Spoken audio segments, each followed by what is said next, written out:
Bonjour, batata ba maman, badeko banso ekolo Congo. C'est encore Claude Moutima et Monsieur Baliangando. Ndenge tobaka ke Baliangando bokili mobimba Baliangando c'est état d'esprit. Baliangando ezali représenté na Congo Flash près de Z Kinshasa. Aba site où tout est partagé Monsieur Baliangando to bossa CL TV et pas ya innocent oza kobolela mboka na biso to bossa Congo na biso. Vous avez des sites surtout de partager l'émission à Baliangando, tout ça, toujours le 28 avril, retour du président élu Martin Fayulu Madidi, président de la République démocratique du Congo, président élu avec légitimité à peuple congolais. Tout ça, pasteur Joël Kondé. Ça fait un bout de temps, parce que je vois que on a su ça Baliangando. On te le quitte que la bino tout ça m'a mis balé mais ça va tout sur un pasteur Joël Kondé. Bilan à Félix 15% pendant 3 mois. Bilan à la Mouka pendant 3 mois. Et puis retour du président de la République Martin Fayulu Madidi. Président élu avec 62%, président légitimement peuple congolais va appeler de Kolobela. Position ya diaspora basi diaspora baza koloba nini baza kovanda na malamuka diaspora baza kokota te diaspora bazo sangana te pona nini kimotema mabe ba diaspora kibongai ya ba diaspora kibodanse ya ba diaspora to pe kimwende na ba shoko ya ba diaspora oyo baza ko ba pesa okelete ba biso baza bakiko na Félix 15% pour ba interne ba personnel et ba mususu batikali ko bindela mboka na biso République démocratique du Congo. Donc, la position de papa Nabiso honoré Mwanda Zamboko Atumba. Merci à toi, papa honoré Mwanda Zamboko Atumba. Nous allons toujours côté à peuple. Nous allons côté à peuple. Au PC la position par rapport au président élu Martin Fayulu Madidi. Puis il y a réunion à Kafouka Foueza pour la Belgique pour la Lelo. Mais tu peux sur la pasteur et puis affaire et passeport. Tu peux puis passer je peux passeport. Bangoto bakumbuka bazongisenga passeport bazongisenga passeport to ebite ba passage ko de pesa passeport parce que le Kinshasa bangoto bakona programme Kinshasa les moïstologues ça peut t'arrêter au côté de Musena Nzambe pasteur Joël Kondé l'homme dédié pasteur Tanazo Costa Flema ba bandini ko bitaka déjà maboko pour mettre passeport on va mettre maboko de passeport non ça solution par la grâce de Dieu. Merci à toi, pasteur Joël Koto, pour la pasteur Joël Koto, qui m'a dit que Baliangando avec des questions qui fâchent, sans tendance. Pasteur Joël Koto, bonne santé. Non, santé, ça vient par la grâce de Dieu. Les gars, nous avons reçu une émission, on peut toujours continuer à aller dans nous avons reçu une pasteur Joël Koto. Toujours, nous avons reçu la bilan à Félix 15% pendant 3 mois. Retour à présent élu, Martin Fayulu Madidi, la carte RDC, bon, premier point, il y a Félix. Tout le monde retour à présent de la République. Non, mais Martin Fayulu, le 28 demain, je crois que le monde entier, au monde a déjà que non, comment le peuple congolais va à partir de l'aéroport, si la place va aussi la meeting, la Sainte-Thérèse. Donc, je crois que vous allez très bien organisé et puis l'accueil sera vraiment à l'auteur pour que le monde entier maintenant va comprendre que non. C'est lui qui a gagné les élections et c'est lui qui a la légitimité et qui a le soutien du peuple congolais dans son ensemble. Donc, ils ont vraiment événement et puis ils ont événement le sous pour nous maintenant à l'heure actuelle parce que nous avons pris le choix. On a pris le choix est simple que non. Il faut résister à ce que Kabila avait implanté au Congo. Donc, retour à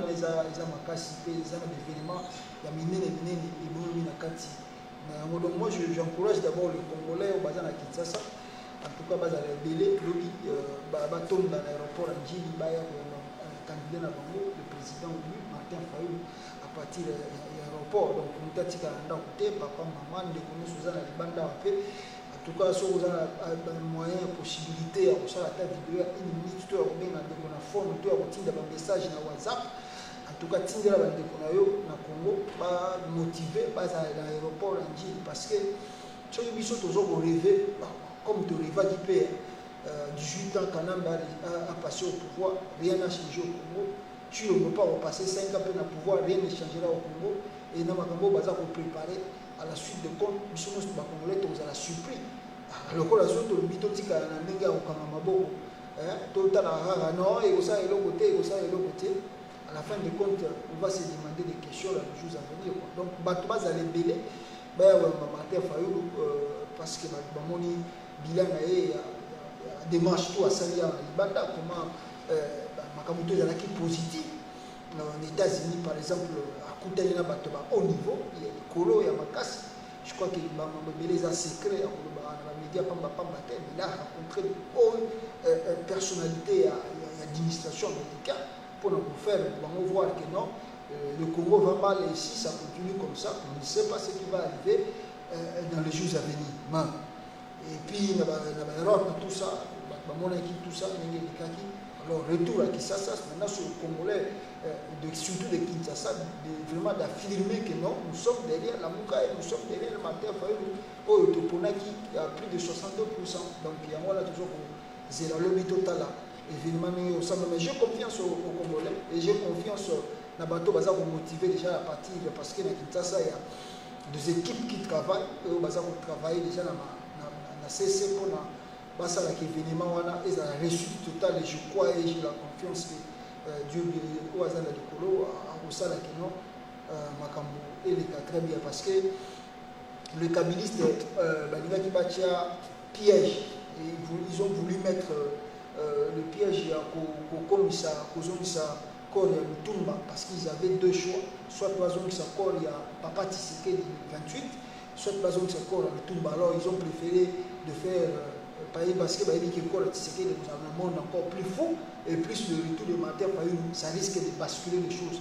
Alors, opter pour le tour de zone avant, le 28, mais plus la pression est m'attaque, plus aussi on va comprendre que non, ceux qui ont des événements au même jour, on risque de perdre.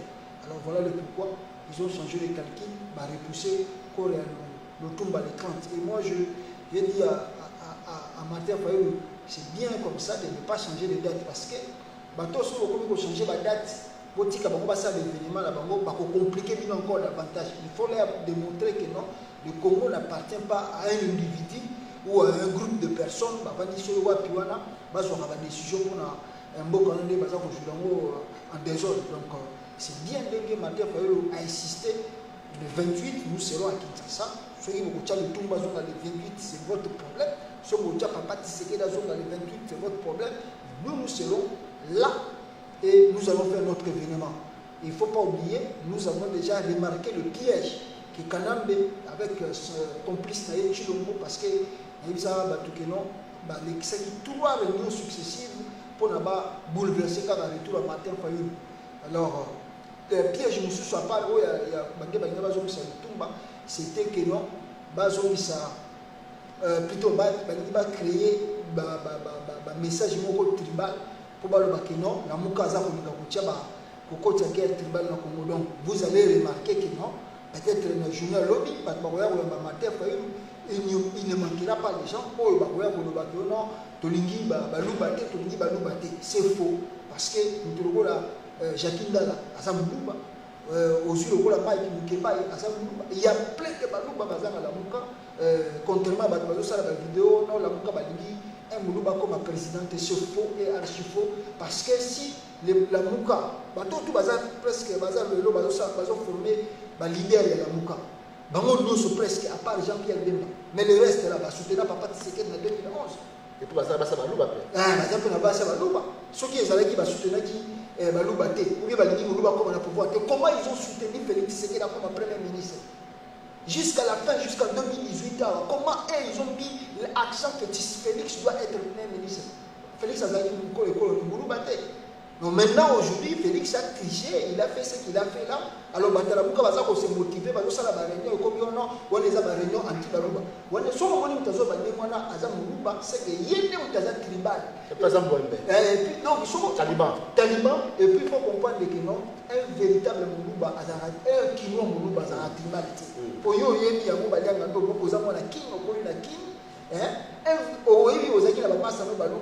Donc jamais un Moulouba, il y a Kino. chinois azalaka tribal soki omoni un muluba aza tribal seka uta village et soki omoni mpe bana na ye bazokotela ye parce que ye ainculqué bango esprit eki village ya baluba amemi yango sikoyo na poto ainculqué bana na ye esprit wana yango ozomona na bana na ye bazolandaka eloko papa na bango azosala bazokanisaka biso soki tozoloba boza lokola bozokolinga boyingi baluba et pourtant nous on est frères na Congo école l'église supérieure école mosusu eza te toza tous égaux et biso nyonso tozoluka intérêt ya mboka ya avancé donc yango wana interpellaki bato mpona oyebisa bato keno bokeba na piège wana et piège wana mpe ekoluka esala malobi alors bato baretenir yango baza na poto il y en a pas de guerre tribale au Congo et élection ya Fayulu ntango bande koproteste yango mutu moko te aboma moluba na Congo mpona Fayulu mpona Félix baboma moluba te.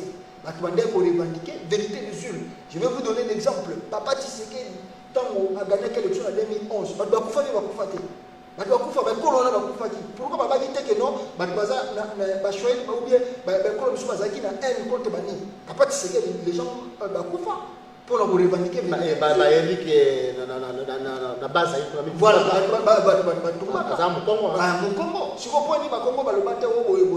Batu bakufa na élection papa Tshisekedi en 2011 pourquoi parce que yima élection papa Tshisekedi soko toke na élection ya Jean-Pierre Bemba batu bakufa pourquoi parce que yima élection ya Jean-Pierre Bemba soko tango kombi ya failli à gagner l'élection ba déclarer vérité des îles kana mena ministre ba bomi batu oh non bazo bomba baluba parce que balingi baluba te bazana pouvoir ça ce sont des gens qui interprètent mal la nation congolaise et surtout la politique au Rwandais ba yeko mimo la kata. Parce que c'est ça le souci des Rwandais. Diviser première année. Caméra banda qui a mon maman à Kapa. Caméra yéli que non. Pour gagner confiance à Bandeko Baluba, il faut que les Nengwana pour ayebi que sympathie à Baluba et même à Bango Kanaba que les Namar que wana que guerre tribale. J'ai dit aux gens, oh Bandeko il y a Kassai. N'a pas si bon exemple. Dites-moi, Kabila a travaillé avec combien de Kassaïens? Kabila, Hippolyte, a travaillé dans combien de Kassaïens? Bon, dites-moi, qui est ce Kassaïens-là à toquer dans l'école primaire de Kassaï? Vous soutenir parce que vous soutenez le fanatisme, vous soutenez le mais dites-moi, quel est ce Kassaïen à comment Premier ministre, comment ministre à soutenir ou bien à toquer dans l'école primaire par rapport au Batata pour la salle de Kini? Non, la salle.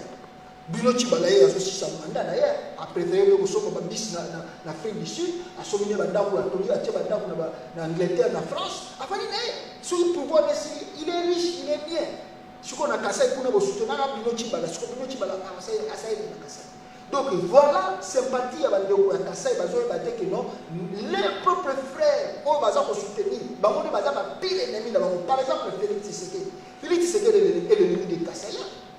Et Azali ennemi à Bakassin par rapport à quoi? Qui a tué Kamouinanza? C'est Évariste Bouchard.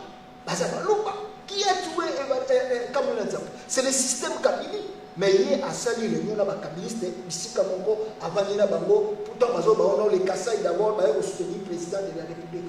N'a Évariste Bouchard Nakat. Et tous les Kabilistes, Bango Basala qui est Kamouinanza. Félix Andini Bango. Bongo bateau bakimi na ngola plus de ceux qui combien de millions de personnes bakimi bakatisi ba frontière bakimi ce sont pas des gens oh bakufi na kasa ce sont pas des humains. Félix sikoyo batwana moi tout justice pour la bango exactement pourquoi parce que tu le bakomi na pouvoir aller protéger la capitaliste. Alors qui est le véritable ennemi de Kassai? C'est leur propre frère Kassaya parce que même moi je doute que non tu le bako za vrai Kassaya. Comment lui mais non, ça c'est 1% angolais, c'est 1%. Mais voilà, peut-être, parce que lui est un vrai Kassaïen. Non, il n'est pas vrai. Voilà, tout le banal par exemple. Mais Félix oublie que non, son ami à lui, où il a considéré à quel directeur de cabinet, il a la femme de son frère Kassaïen. Amida. Il a la femme de son frère Kassaïen. Donc Félix Tshisekedi est l'ennemi même de Kassaïen, de J.B. Piana. Parce que nous, Congolais, avec notre esprit, je ne peux pas aimer, même histoire à Papa Sono qui a que non, femme, il y a Amina, il y a qui repasse avec le général Koulou, par exemple, il y a qui repasse général Koulou. Mais on a lobby que. Donc, en réalité, Félix est l'ennemi de Kassaïen. Il n'aime pas les Kassaïens. Parce que souvent, les Kassaïens, il ne peut pas même trahir son frère de Chibé. ozomona parce que yebi ke caméra linga mwasi andeko na ngai mwasi andeko na ngai soki biso bakasete tolingana pena toza na bolingo solo mais yo ozosupporte ondimi ekoti ya directeur de cabinet ozotambola mpe na mwasi oyo oyebi ke mwasi andeko na ngai kasete toi tu crois que jiba akoloba na eleki nango mais dans son cœur ntango azomona makambo esama il est content akolekisa yango parce que c'est un homme bon eleki mais dans son cœur il est content de voir sa femme avec un autre parce que moto wana aza na puissance aza na mbongo aza aleki na force moye jibasa eloko ezali non mais oyo nyonso tu bato basengeli bacomprendre esengeli bayeba ke non nous Congolais on n'a pas l'esprit tribal on est ensemble toza biso nyonso ensemble biso nyonso ozobundela Congo soki toza koloba lelo ke ndenge Martin Fayulu aza koya bokota na loyenge te ya koloba ono bato baza anti baluba baza banti kasai non toza bomoko tozobundela Congo tolingi Congo échanger tolingi Congo avancer namoni awa mpe ntango Martin Fayulu asali batourne na ye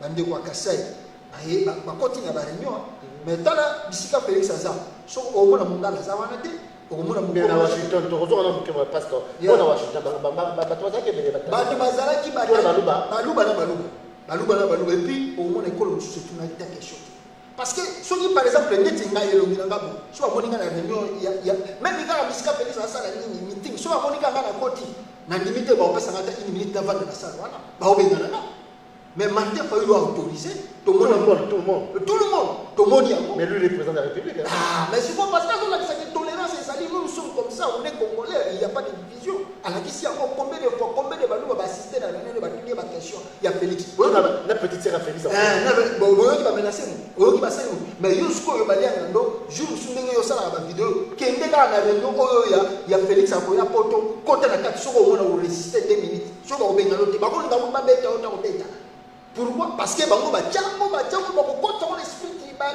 bakolinga te bamona ke non mutu moko boye ekolo moko boye non nous on est congolais nous devons faire des choses tant que les congolais et totika makamba ba tribalisme wana na mopanzi po toza na système wana tokoli ensemble tomondi ensemble ba politiciens wana lelo bozo koloba wana soki ya lamuka ba soutenir Papa Tshisekedi na 2011 pour gagner l'élection et il a gagné aussi les élections Papa Tshisekedi a eu le pouvoir mais ba yesu ko soutenir Félix comme premier ministre.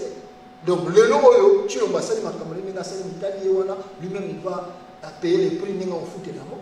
Mais sur la Congolais, tout ça, il faut se focus pour la réussite du Congo, pour les changements du Congo. Donc, Fayulu le 28 à Kinshasa, je crois que la carte est déjà pleine, donc nous en avons bien. Et pour le soulèvement populaire, on peut pas ramener. On n'a pas le choix. On n'a pas le choix. On n'a pas le choix, mais si on l'a dit, tout le monde que fille d'abord, avant tout comme la fille on a nommé dans le Parlement, tout le monde qui au même état, tu vas gagner aussi la signature, on a dit qu'il va toucher constitution. Bon ça, tu vas toucher constitution. On a dit on a dit qu'il va toucher constitution. Mais tout le monde a dit qu'on a vu sur les talibans, on tombe dans le bango, nous va bomber la choco. Bah ça constitue là, tu es Félix 15% à toucher constitution. Pour nous, il y a un avantage et des avantages. Non, avantage et désavantages, ça m'a cassé parce que au moment où je vous parle, bateau baza na conscience, où ils ont travaillé, la minute où ils que il ne pèse ses engloutis na PPP. C'est fini, l'INPS n'existe plus. Vous pouvez imaginer de son vivant, Papa Tshisekedi, à Mona, secrétaire général na réunion, ou bien la fête, il y a PPRD, il y a fait ceci, Papa Tshisekedi peut accepter ça. Le logo yo kabunda za na pena fier akepena akeko vanda na ye na fête ya batu ya PPRD ya TCC. Oh non, nous sommes des partenaires et Kaboul encourage les gens de l'IDPS. Babek la batu ya PPRD a fait CC Maboko. Babek la Maboko parce que nous sommes partenaires pour soutenir la vice-président de l'Assemblée nationale et ça grâce à FCC. Donc vous pouvez le soutenir. Vous pouvez imaginer Papa Tshisekedi accepter des choses de telles mais Papa Tshisekedi. Non mais il parle pas des centres congolais. Mais c'est il y a moi sikoyo balanga no pona ko faire comprendre na bato bazana no mission ko fungwa ya ko kangama ba comprendre que non Antoine Tshilombo ndem trahir Congo. Antoine Tshilombo trahir Congo na yena ndenge na ye alingi na azana le koso mbongo azana ya alingi na le kumba mokili. Donc moi je dis que mais cet enfant est prêt même à sacrifier son père. Il a déjà sacrifié son père. Mais oui, mais parce que l'autopsie peut aux l'autopsie peut. Hier, moi, c'est une autopsie à Belgique, autopsie du matin. L'autopsie, on n'a pas vu l'autopsie. Il était envoûté. Non, il n'est même pas envoûté. Il s'est dit, il sait la cause, comment son père est décédé. Il est vraiment son père. Comment il est décédé. Il y a un moment qui est manœuvre. Oh, il y a ça, Alors, problème est que la femme là, idée. Pour que non, nous sommes ici pour exécuter la mission de Joseph Kabila. Cette femme, après son élection, elle a dit Macaron Awa, pour effigie à Joseph Kabila. C'est-à-dire, elle est venue là pour faire la mission de Joseph Kabila. Elle n'est pas venue pour travailler pour Félix. Parce que pour eux, Félix ne représente absolument rien et ils n'ont même pas de respect étant que chef de l'État. Ils sont là pour exécuter la mission de Kabila. Or, la mission de Kabila, c'est quoi? C'est préparer l'élection de 2023. Donc, tant que Kabila ça va comprendre que non, pourquoi faire les élections coûteuses? Pourquoi aller dans le truc là où on peut simplifier les choses? C'était dans son plan planifier l'élection de 2023, modifier la constitution maintenant. N'est-ce pas si tu le passer à mon Chadad, Monique Chadad, il est quitté, Paten à Bango Félix, trois quarts, il y a des institutions, et ça n'a pas beaucoup. Alors maintenant, ils vont passer les choses comme de l'eau à boire. Constitution ne change jamais, et l'équipe nationale, et l'équipe nationale sans faire, ça rien du tout. Donc en 2023, ce qui va congolais va télémiter les lots. Vous voyez que nous passons dans la manière d'élection parlementaire. Vous allez voir que non, ce n'est plus vous allez partir dans le sud et élire un président, mais ce serait que le député va élire président. Alors regardez tous ces députés-là qui sont des voleurs. On connaît un outil pour le nommer.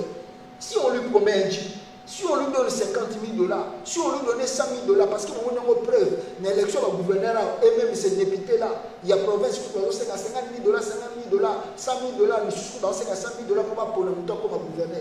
On dit qu'il aussi, quand même, a proposé, il y a 500 000 $, puis après, si on a 500 000 $, 500 000 $, parce que ça ne coûte rien. Il peut leur donner 500 000 $, 500 000 $ à chacun. Ils ne vont pas élire Kabila à son président. Et puis, il ne va pas simplement rentrer président. Vous allez voir que même 5 ans, un mandat est prolongé comme même 7 ans. Et à part 7 ans, voilà, le mandat sera maintenant illimité. Pour le moment, il y a un président à Congo, Rwanda. Donc, dans la commission, c'est Antoine Tshilombo, Wakanambe. Merci Antoine Tshilombo, Wakanambe. Alors, ça, je pasteur Joël Kondé. Bilan ya Félix Tshilombo Wakanambe ayaki les États-Unis, bayambaki les États-Unis, batomboda on a passé pelé à pompe, bayambi président de la République, bali tout mais les mêmes États-Unis, les mêmes ambassadeurs. Où a comment qui chauffeur naé, alobi qui am investir mon côté américain à beaucoup dans la République démocratique. Ils ont papier génique ba koyate. Les années les chers encore la caravane parce que bien couteau de tranchant. Alors c'est que ça Félix Wakanambe. Non, la vérité c'est simple, c'est que les Américains d'abord Tshilombo ayaki kosala pe tisiko azosala na ye eza tourisme. Donc c'est-à-dire so otali façon Félix azosala makambo na ye, tu sens vraiment que moto aza na notion ya politique te quoi na kati na ye. Donc c'est-à-dire vous sentez en lui le vide est là, vide moko ezali wana ezosenga ba remplacer ou be batondisa eloko moko po ayeba makambo aza kosala. De son départ, de le début, il y a un gouvernement et il y a déjà un problème, et le problème européen, ils ont continuer. Dites-moi d'abord au Congo, avant que nous avons voyagé à l'étranger, comme nous sommes les dites-moi, Félix Antoine Tshilombo, de son bilan de 3 mois au Congo, qu'est-ce qu'il a réalisé? Qu'est-ce qu'il a réalisé? Quelle est la route que Félix a construite? De combien de kilomètres? Félix Atongi. Parce que lui-même, il a donné le 100 jours, les 100 jours de mon programme. Donc, prenez ces 100 jours-là, il y a le dépôt à Kokissi 100 jours. Prenez les 100 jours-là de son programme. Makambo ya le baki ezali na papier babimisa kiwana. Allez maintenant sur le terrain, vérifiez cela. Vous allez voir la catastrophe. L'argent qu'il a sorti dans les caisses de l'État et Mbongo et Sali Misala et Kokaniti. Donc, Mbongo, donc ils ont volé à Koyiba ya Kosakanate. Ces gens-là, Yibi Mbongo ya Congo, Bimisi Mbongo, millions de dollars. Entre-temps, côté Obazosana, Makamuso et Zanamantina. Au moment où je vous parle, même le carburant, ils ont toujours combattu dans Congo. Les taux d'échange, ils ont toujours combattu dans Congo. Au moment où je vous parle, le prix, n'est-ce pas, il y a vie à Congolais, Nakata Congo, ils ont toujours combattu, ils ont compris. Babylone, ils ont qui t'a prêté. Alors que lui, il a promis dans 100 jours qu'à Boussara tout, d'aller alimentaire et qui t'a pris. Rien ne change, il Et rien ne bouge. Donc, Chilombo, d'abord, on a 3 mois, c'est négatif. Et les deux, ils allaient continuité à système de Kabila, où ils vont continuer. Parce que je n'ai jamais vu au monde un président élu à continuer après 3 mois de son gouvernement travailler toujours avec le ministre de Kabila. Cela veut dire que quelque chose ne va pas. Donc, Moutouana, Azali, il y a une ville et Azali, la ville. Et bah, de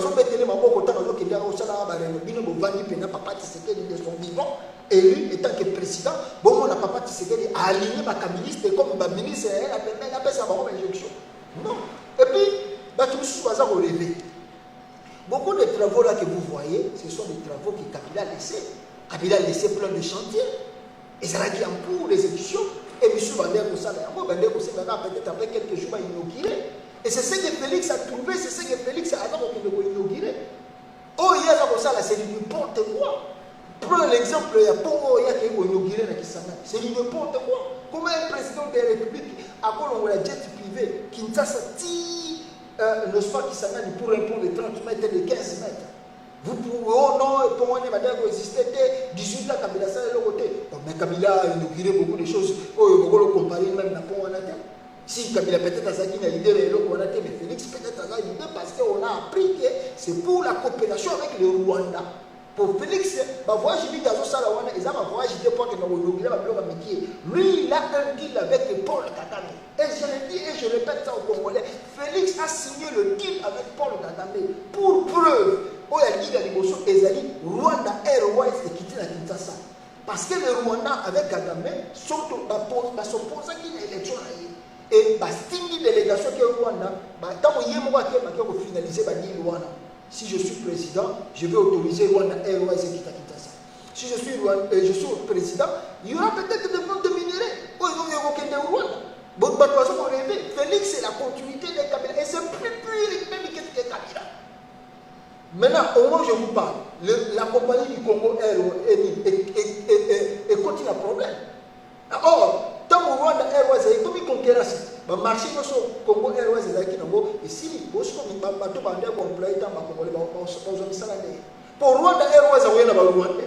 Et de deux aussi, on ne sait pas parce que la manière dont FPR, il y a un bandara bitumba, renverser Abiyalimba na Rwanda, il y a un transport, quand moi les transports ayi bazwa tseka no toujours les passagers or que bazwa ko tsa nduki petit à petit guerre yo bima nde ma rebellion ti na Paul Kagame na kati ya Rwanda pouvoir donc yemo Félix bakabazwa ko sala ayebi maintenant le bisi ba congolais que cet enfant a des deals avec Kagame, il a aussi des deals avec Museveni. Bon, c'est la Mikolekoya, et comme tu m'as malé, oh, on a dit à Rwanda Airways, et ça mon pied, il y a plus pire encore, il y a Pochilombo, Azan a planté, Azan a peine l'eau pour s'arrêter. Côté sécurité, qu'est-ce qu'il a fait pour la sécurité? Depuis qu'il est devenu président. Il a dit lui-même, il a promis que dans 3 mois, Abaïkou Tissoy Nazara est élu, état-major et comme on a dit, qu'est-ce qu'il y a là-bas? Est-ce que les sécurités syriennes,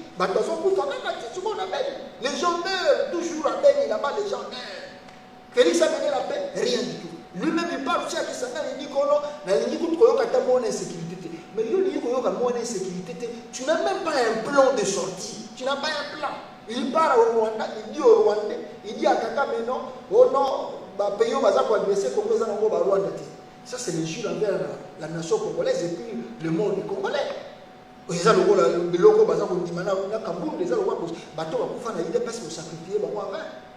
ceux qui le Congo ont connaître le problème, c'est à cause du Rwanda.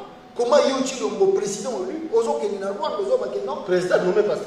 Président nommé plutôt.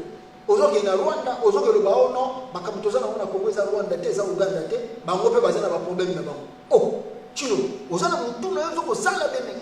Mais le coup là, si tu as dit que moi, on a plus pire que papa, donc, bon, moi, on a même des bandes délicates avant la campagne, ça qui n'aille pas au CV.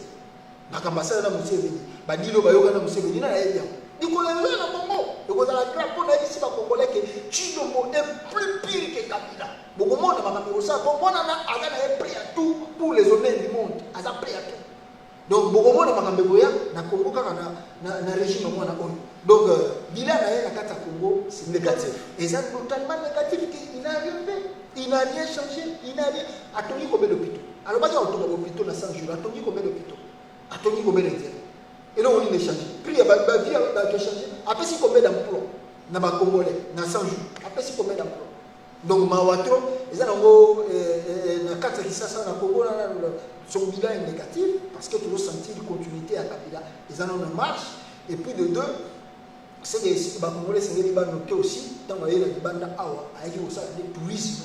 Puis, à ce qu'on continue dans le tourisme, dans le monde de l'État, à ça, il y a moi, à qui on a un mouton qui est permis aussi, il y a un catch, il y a un Martin Luther King, il y a une photo, il y a un tourisme, il y a un parc à Washington, il y a même des bosses, il y a White House, peut-être le bilan est catastrophique, il n'a rien fait de bon, et il y a un donc, ce que moi je vais dire aux Congolais, et c'est ce que je vais noter, comme a dit l'ambassadeur américain, aucun investisseur ne peut venir au Congo à l'heure actuelle.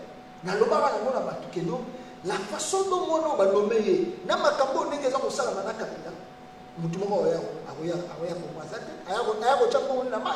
parce que la continuité à Kabila et Kabila est là, Kabila s'est implanté. Donc, il y a un moment où tu dois t'émanciper de Kabila. Mais que 3 mois après, au bien du tout, dans la nègre, par les méthodes du kabiliste, le gouverneur du kabiliste, le député, donc, il sentir que, attends, on doit sauver le mouton, mais c'est trop tard, on ne peut pas sauver ce Kabila. Si on doit traiter, peut-être avec Kabila. Si on a un moment que l'ambassadeur, malgré que, moi, et là, il y a bien. Tant ça a été suspension à Sénat, peut-être que vous en avez bien. Peut-être qu'on déboulonné. Peut-être qu'on déboulonné dans le bâtiment. Mais vous remarquez que le gouverneur, surtout le PCC ambassadeur en Amérique, candidat, ils ont élection à Jean-Marc candidat unique. Donc, en mode pénabia, il donne les rapports ici, donc c'est tant mieux, on ne peut pas espérer à ce monsieur ici. Donc on ne peut pas espérer, Félix n'a même pas de crédibilité et n'a même pas de considération envers le monde occidental. Voilà le pourquoi aujourd'hui on nous apprend qu'il a délégué aussi un kabiliste licent chez Okitundu, en Russie, pour qu'il ne Russie pas qu'il ne sous-Turquie dans Mikolo et Zapola. Pour y voyage avion, et ça le rôle là. Il a habité le roi pour tout le monde, donc il a effectué combien de voyages? Même il a une maîtrise. Donc, dites-moi, un chef de l'État nouvellement élu, il a effectué combien de voyages à l'intérieur du pays et à l'extérieur du pays? Juste dans 3 mois. Bonsoir aussi. Et on a fait le calcul, le budget, où il y a présidence, les locaux, tout ça, et Mathieu déjà, plus de 120% de dépenses. Bon, je crois que le Goya, avant que ça 6 mois, mais tu va faire, avant ça, la bombe atomique qui a parlé présidentielle, voilà. Donc, mondial. Non, on parlait des Nations Unies. Voilà, la cité Union africaine. Donc, le bilan de Tshilombo est catastrophique et négatif. Il n'a rien fait à l'extérieur et aucun investisseur ne viendra au Congo pour Tchamon, qui a Tshilombo, ceux qui ont dit les lots va se tourner vers la Russie parce que on dit que les Européens vont bafouer. Donc, ceux qui ont dit Tshilombo, ceux qui ont dit Russie, avec les Chine, c'est-à-dire qu'ils se sentent maintenant coincés. Ils se sentent coincés, à chaque moment que les Américains, les Européens, les parce que alors, si nous basons sur un choix, il y a un délégué chez Okitundu na Russie, la Chine, la coopération, il y a un continuer là. Merci, Pasteur Jorokonde. Toujours que nous sommes allés en Ando, nous sommes amis. Pasteur Jorokonde, tout aussi tout le monde m'a parlé que papa d'Abisso Honoré Rwanda a rejoint Martin Fayulu, le président élu pour ne pas dire le peuple congolais, papa Honoré Rwanda. Discours oui, c'est encourageant. Le papa Honoré Rwanda. C'est-à-dire, au moment où nous sommes, ce n'est plus le temps de chercher à se diviser. Au contraire, il faut s'unir. Parce que, nous avons des intellectuels congolais, nous avons des hommes politiques congolais, je ne sais pas ce qui va s'arranger. Et nous devons comprendre l'avenir et encore. L'élection, et ça je le répète à la diaspora, bonsoir makambo yo Chilombo na Kabila baza ko sala blague. Au moment où je vous parle, Kabila a eu Congo en otage. Le Congo est en otage dans il y a Kabila. Parce que c'est lui maintenant qui décide qui peut être qui au Congo. Qui sera qui au Congo. Donc il n'y a pas de Kabila. Donc il y a qui t'a Congo, Kabila va faire son autorisation. Il y a comme ministre, Kabila va faire son autorisation. Il y a comme président de l'Assemblée nationale, c'est où est la démocratie maintenant. Donc ils sont dans les FCC et comme un système, il y a parti État, parti unique. Il y a beaucoup de gens qui aiment mais sous forme, il y a parti belé, mais nous sommes regroupés dans la FCC. Pour ce qu'on a la FCC, on comme président, on comme ministre, on comme président de l'Assemblée nationale, on comme gouverneur. Donc, Congo est commis en otage. Tout ce monde là quitté. Le Congo est en otage. Moi, je me pose des questions. Où sont les intellectuels congolais? Comment nous pouvons laisser le Congo être confisqué dans la famille à Hippolyte Kanabe, un homme venu d'ailleurs, à 1997 ans, Kabila dans 97 ans, il ne connaissait même pas le Congo. Aïeba qui doit venir à Congo, Aïeba qui n'est pas le Congo, ça l'a gâté. Et le logo qui est lié, à comment les héros dans le Congo, a décidé d'en venir là-bas. A décidé d'en venir là-bas. Non, mais non, c'est trop, c'est trop. Le Congo n'appartient pas à la famille, il y a Kabila. Donc maintenant, c'est à nous de s'élever et de stopper cet élan. Nous devons s'élever, même la diaspora, même la Katia Congo, stopper ce que Kabila fait là, avec Chiobo. Voilà, Nani, Vieux Honoré, accompagne de Bablo Kouana, a le mis un mot clair que non, il est derrière Martin Fayoulou, parce que Balingi Bassa, l'équipe ensemble, nous sommes tous Congolais, donc tous on est là, et là, il faut que Bengana Batouana, Bayaki na Congo, occuper Congo. Tout récupérer tout établi. Vous pouvez imaginer Jamal Kaboul, Nicolas Cheval, Roubero, un Rwandais, Azoïsa Kaboul. Voilà comment le pouvoir est ça. Un Congolais, mais Rwanda, parce qu'il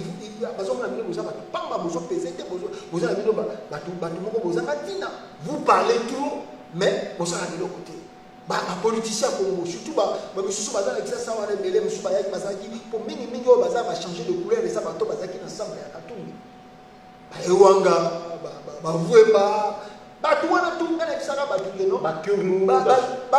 tout ce sont des voleurs. Il y a des gens crédibles. La crédibilité politique qui n'a pas la notion de la politique exaltée. Oh, même Dokolo.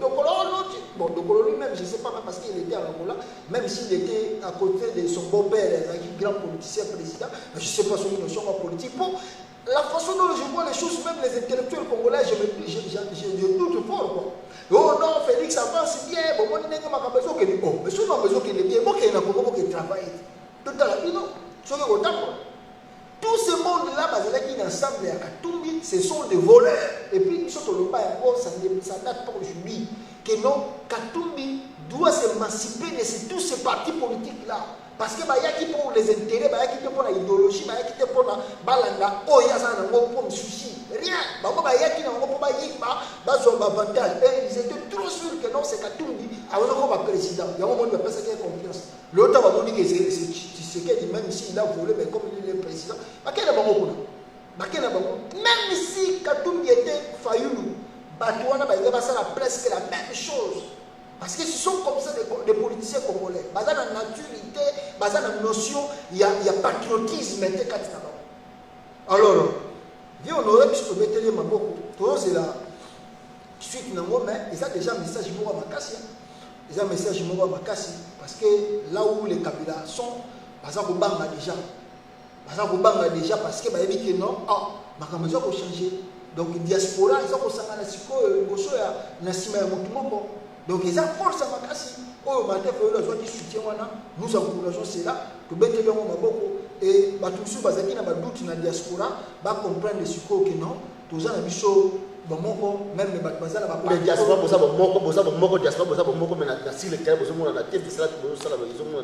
mais le problème est parce que il faut préparer mais je crois que très bientôt les choses vont commencer à bouger. il y a qu'à voir marche aux gens là. Mais par contre ça fait le côté pasteur. Non mais bateau par exemple bazala ba biloko wana bazosala appel de fonds wana pona pour soutenir parce que neti par exemple journée il y a dimanche à lobi bato mebele na Kisasa il faut toujours être prêt pour le monde qui est en bas de faut donner de l'eau donner vous appelez bien routine dans l'hôpital bon c'est jamais sur YouTube na kabilo beta massacité on doit voir demain il faut toujours se préparer pour éviter qu'est-ce qui va se passer après donc ceux qui bazala ba moyen ba possibilité pour missionner ba congolais. Nous avons beaucoup de hommes d'affaires dans les bandes awa, mais pour lui et sa famille, donc ce qui se passe au Congo, il s'en fout quoi. Donc lui a juste de la basa investir, non. Mais si tu veux investir, il faut que le Congo soit en paix, soit en sécurité pour répéter.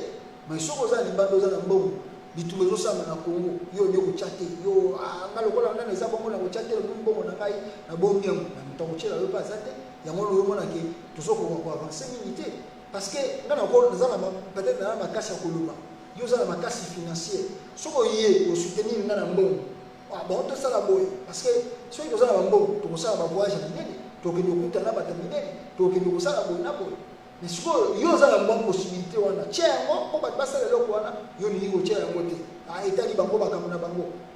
Maintenant, comment on va avancer? Parce que tout aux parce qu'il y avait aussi des hommes d'affaires, même si ils soutenaient. Alors, nous appelons encore les Congolais, dans le bon sens, et puis dans le libéralisme, et puis dans le d'un côté financier aussi parce que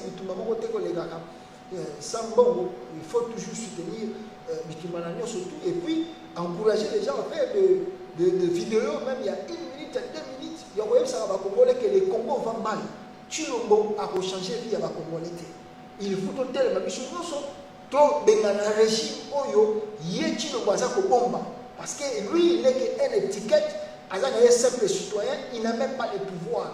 Il y a une preuve Kanambe, l'espace à 3 mois, a coûté plus de 3 fois dans la cité Union africaine. C'est pour vous montrer que non, Kabila va couper sa injonction tous les jours, ce qui va se passer, ce qui va se faire. Et au moment où je vous parle, Kabila Bandé, vous avez parlé, maintenant ils sont prêts à tout. Donc, si on reçoit un métier, papa, soit pour Boumaïe, soit pour mettre un coup de temps, soit pour téléméler à partir de l'Assemblée nationale pour destituer. Donc, il n'a plus le choix si ce n'est de respecter la volonté des Kanami. Le Premier ministre, pour baser la cache, bon, c'est le moment de la surprise. Non, il n'y a pas que. Comment le président de la Bangolani comment le président de la ministre dans le moment de campagne Chadari. Non, il n'y a pas de Chadari dans la candidat. Bon, c'est la surprise des autres, après le ministre de Boé, qui est candidat. Mais que Janine Mabounda, on président qui a ça. Non, même là, vous êtes collé là.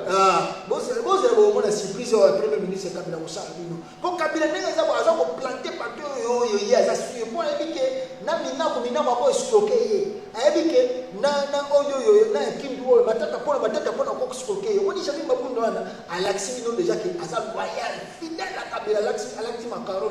Donc, Kabila Motia pour n'importe qui t'es. Mouto Yaza Motia a dit que Mouto a trahir Ngaïté.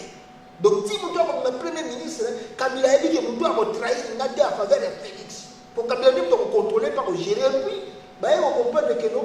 Laissez trop le temps au Chilombo, à ça, de n'importe quoi. Il y a ma voyage inutile, il faut le coincer. Il y a un moment où le gouvernement qui m'a rapide pour ma voyage dans tout ça. Et à ça, nous sommes belé dans la l'État. Et nous, parce que ça a coulé les hommes dans la tête. Parce que quand même, il y a un donc Félix a vu qu'à Djenta, Kisasa, à qui on nous pour eux. A vu ici combien? Oh, peut-être pour un peu ça, Félix a 5 millions. Donc, à ça, pour un 5 millions, ou bien 2 millions. Ah!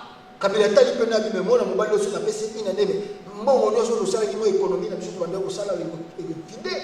Il y a un moment qui est hier, ce qu'on a baby ça va comme ça, il y a pas le gouvernement peut bima. Pour Félix, ça la tactique, les gens pas y battront, après, il y a un gouvernement qui m'a dit, Kabila soit bien, toi tu es là longtemps, tant que il y a l'assemblée, il y a un côté, il y a un gouvernement fait bima au monde même avant ça sur ba voyage à Russie ou en Turquie gouvernement de bosso fait bima or ce gouvernement bimi et si pour la ya au sur pour avoir exécuter plan il faut gouvernement approuver ce gouvernement approuver monter mbalabo le bimate so ba misika ne ba ko kanga bien wana maintenant ba voyage au retour à ça wana libana et diminuer pour so on go déplacer pour faire tout le gouvernement ce gouvernement bon exactement au déplacer au Kenya so on go ça la plan yo so go za président za la plan o ko ya na go pa na gouvernement tali yango ba le yo ka diso ba que bon biso pe to mona go za bien pour la président approuver les ça donc makamona ça la ya 100 jours wana pa wana ils ont contre la maïka la militaire pour Kabila ça comprendre que Chinombo a ça dépenser beaucoup ebele a ça ko ça la loko wana te donc il vole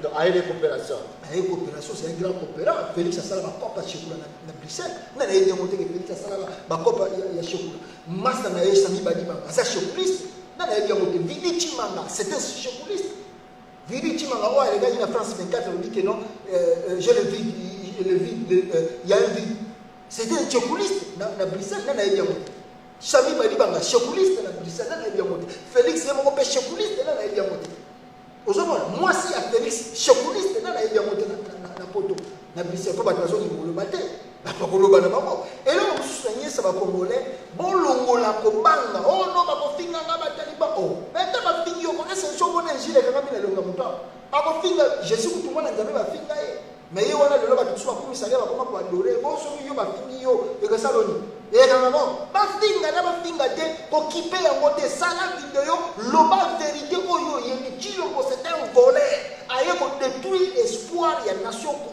bantu basali banena ya kobunda bitumba oyo lelo bakomi na suka et l'enfant quand aboso a venu à outa wapi parce que je ne crois pas qu'il y a ça na sa ya papa na yé Tshisekedi non ça pas na yé na c'est ça papa na yé sa bibi non c'est normal parce que son hôtel caractère ya papa Tshisekedi tu ne trouves rien de Tshisekedi à Félix yango moni que même Kombo na Tshisekedi anga ko pesa ya voter Kombo na yé Félix Antoine Tshilombo 15% aye moko a fabriquer ba dossier a fabriquer ba document aye ko bakisa Tshisekedi so que ça va poto ba ko kanga ye so que ça nazo ka mokutu Belgique pourquoi ba zo ko lancer mandat unité ba fondula quête pour la faux diplôme na yé parce qu'il a un faux diplôme et puis Kombo na Belgique et ba dit que c'est Félix Antoine Tshilombo Tshisekedi on a bakisa dans au camp c'est des grands mafieux donc on a basé na master na yé wana ba sami ba di bangala chevuliste mais bon la Congo ka la militaire pour Félix azana planté azana plan pour na sortir à Congo la crise exacte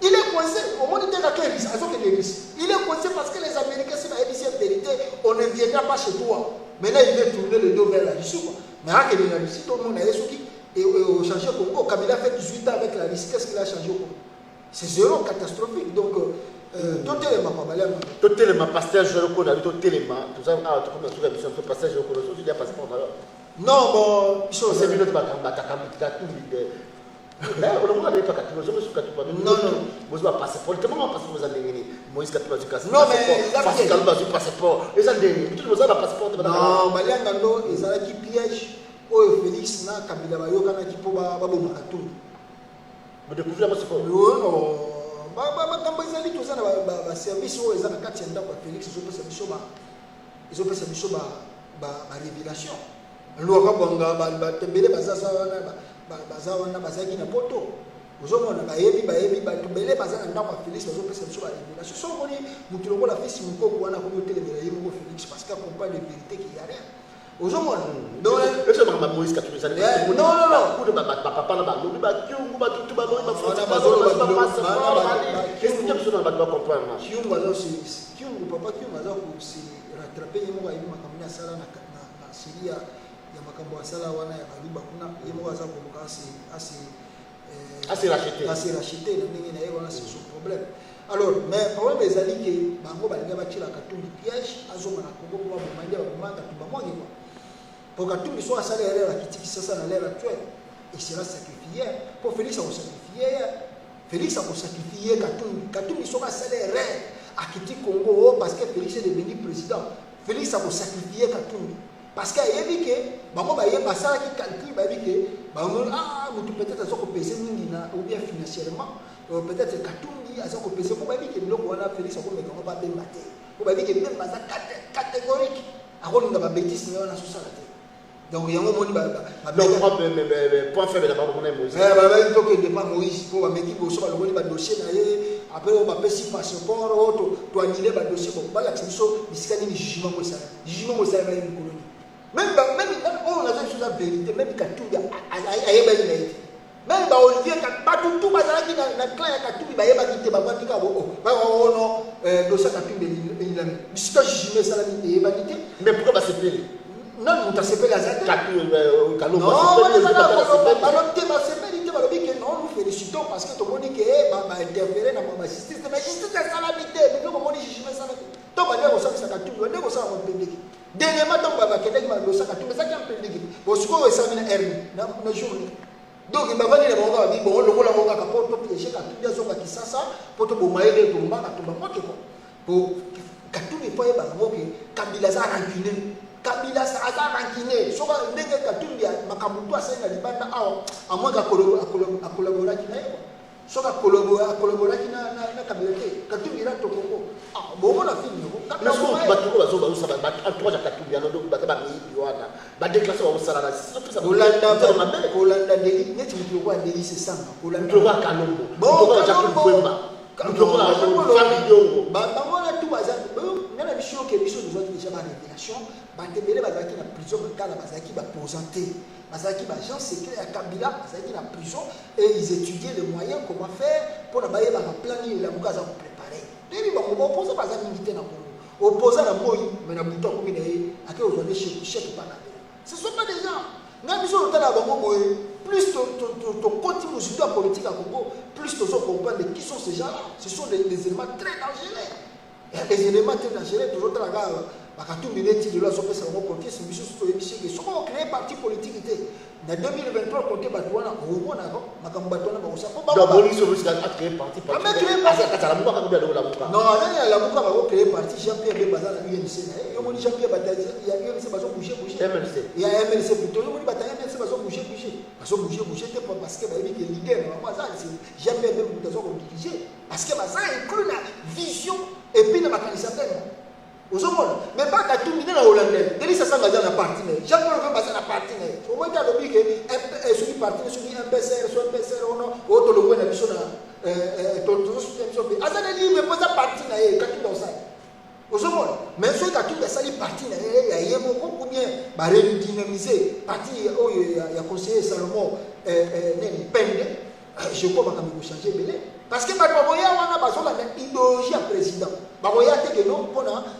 donc tout ça là ba aventure ba la chance Claude Vemba ba Denis Sanga ba Muyambo pas na partie na donc moi ba tout baza ba semaine de trouble na kata Congo ils sont les semaines de trouble baza wa ba ministre na ma jusqu'à zocho donc bazo c'est la ministre ni ko choa ko ba ke donc Katumbi ozo ba Congo siko était les gens qui donc Katumbi ozo ba Congo te Katumbi ozo na la muka parce que azo ba Congo ba ozo ba na la muka il est toujours à la muka mais sur les réunion à l'eau qui avant ils a été plutôt réunion à l'eau ce qu'on va dire bon tout ça c'est là mais bon là ça va Congolais que nous sommes toujours unis mais la mouvement plateforme électorale mais si on va pas transformer plateforme politique pour élection ça suscite mais tant on va transformer plateforme politique ça pour pas continuer tout le monde pas comme ça, tu vas fêter les vérité des urnes et aussi la vérité des urnes. Il y a moins des crises. Nous sommes dans un moment de crise post-électorale. On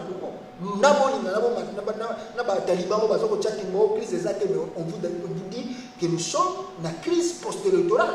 Nakata Congo, Chilombo n'a pas gagné les élections. C'est connu par le parce que je connais un bateau qu'on a dit président de Chilombo qui est dans la cardinal Bosengo à côté de Amoro des fois pourquoi non bah non bah moi pas si pas comprendre que nous Chilombo si on me dit monseigneur Ambo qui est au talent de talent bah que moi il c'est Chilombo yo ni ça boyo ça donc yo faut tika ba musu ça là-bas yo ça non les logo mon côté yo ni ça boza yango moni ke monseigneur Mbongo abi ke non naza na pona to aider à avancer baye ko aider à avancer na ndenge nini baye ko aider pour baye bise ke non yo za na rien faut tika soulèvement populaire de ça na Congo peuple congolais se libérer na bato ya Kabila po yo ozo représenter rien bato bazo penser non église catholique ko soutenir Félix rien ba soutenir par rapport à quoi Félix a quoi comme pouvoir au Congo? Hein? Et pour Félix a le pouvoir. Pouvoir de tout et ça n'a pas beaucoup à Kabila. Félix n'a rien, une simple étiquette. Quand la ministre pour de bloquer la voyage, c'est fini pour lui. Il n'est rien. Donc il y a un moment où l'église catholique qui a appelé que non, il y a un soulèvement populaire de ça. Sauf qu'il y a un bloqué soulèvement populaire, aux autres même à Congo et Bunga. Après 2023, sur télémis de l'OT. 2023 comme il dit. Merci Pasteur Joël Kondé, merci tout le monde. Vous avez du temps pour la émission de Sabali Angando. Nous avons Pasteur Joël Kondé, parmi tous les pasteurs de la Interstate of America, Azali un des pasteurs. Monde de la fin, Pasteur Joël Kondé. Dans le monde de la fin, c'est que les Congolais sont black. Autres sont les black qui étaient Chilombo, Aïki Boteka Mboka, et Atekeyango Uganda, Atekeyango Rwanda. Parce que le roi va dire que les postes au pouvoir dans le Congo, il faut que les pays wana, yango ayo sala. Biso dans la diaspora awa. Ndemonanga tellement bisika yo zali et soki esengeli ba marche et ba dokozonga ba marche faut zonga ya makasi pour la kolia qui s'appelle o eza koleka na Congo c'est inadmissible. Comment un monsieur ayaki na 97 na Congo azui Congo comme le royaume na ye a décidé nani na koyiko sala nini na kati ya mboka pa koyiko sala nani na kati ya Congo toyiko tika Congo ke d'État. Où sont, moi je me pose encore des questions. Où sont les intellectuels congolais? Mais là. Est-ce que Bozomo n'a pas besoin de monter? Où sont les grands politiciens congolais? Bozomo n'a pas besoin de monter. Bozomo n'a pas d'étiquette de kilo. Bozomo n'a pas besoin de monter. Les Congolais ont s'enfoncer sur ton bimisi en les lotés. Ton père s'appelle Félix Temps. Ton Rosa la manière à ça. Pour Kabila, on s'est préparé dans la rapidité. Je n'ai jamais vu un président élu. Un président qui a mis le pouvoir à la les 3 fois. Même quand on a payé, on a déjà pris développé, et ça l'a raté. Mais comment tu le vois? Parce qu'on peut ça que l'injection, si vous dites que non, Tom dit ça Congo là, la merde, donc les 28 à lobby, c'est le délai dans le meeting, puis dans l'aéroport, ben, maman va pas autant pour la Makolo, maman va autant pour la Makolo, à partir de l'aéroport, il a la Sainte-Thérèse. Au moment où on a mis au moins un miracle. À partir de l'aéroport,